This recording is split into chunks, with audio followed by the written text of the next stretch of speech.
Go back to our continuing coverage of the landfall of Hurricane Helene. This has been quite a night. The eye of the storm came ashore within the last 30 minutes. And what's really hard to sort of process is how quiet it is when that eye passes over some of the places that have been kind enough to help keep us up to date, particularly in Taylor County where that eye came ashore. But make no mistake, it's low-lying area, and there are so many beautiful live oak trees in that area that could be snapped like toothpicks with 140-mile-an-hour winds. Not only that, but the storm surge expected to be upwards of 20 feet, the kind of damage it can do. Look at that picture right there.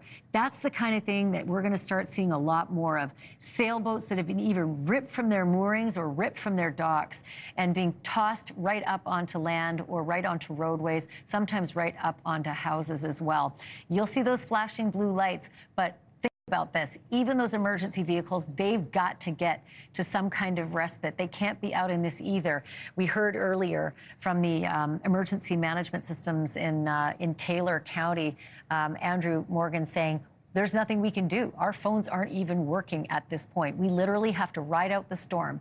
The emergency management operations all have to ride out the storm, just like the people who decided to stay, and then later do things like this. Rescues. I mean, we saw an incredible rescue earlier of a man and his dog whose sailboat had capsized. It just couldn't stay upright. And it was just, you know, it is such a cautionary tale. You are nothing but a cork in the ocean when the power of a Cat 4 hurricane comes on shore and passes over anything on the water before it.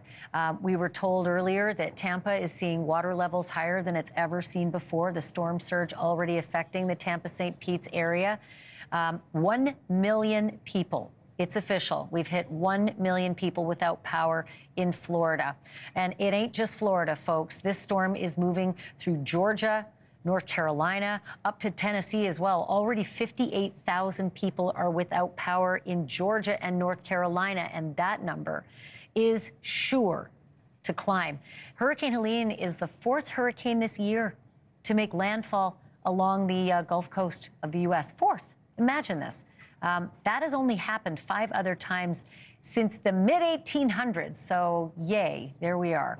But check out that path, folks, by Tennessee, way up north there.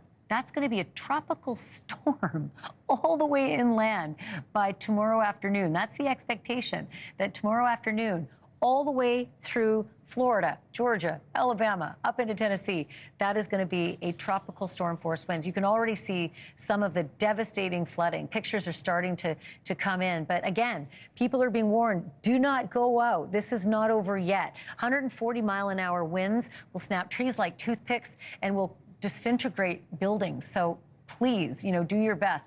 Remember the pictures we were showing you in Tampa earlier? Terry was so kind to show us her hot tub area. Well, the water is right up and into that area now. Thanks for watching. Go to joinnn.com to find NewsNation on your screen. And don't forget to click the red subscribe button below to get more of NewsNation's fact-driven, unbiased coverage.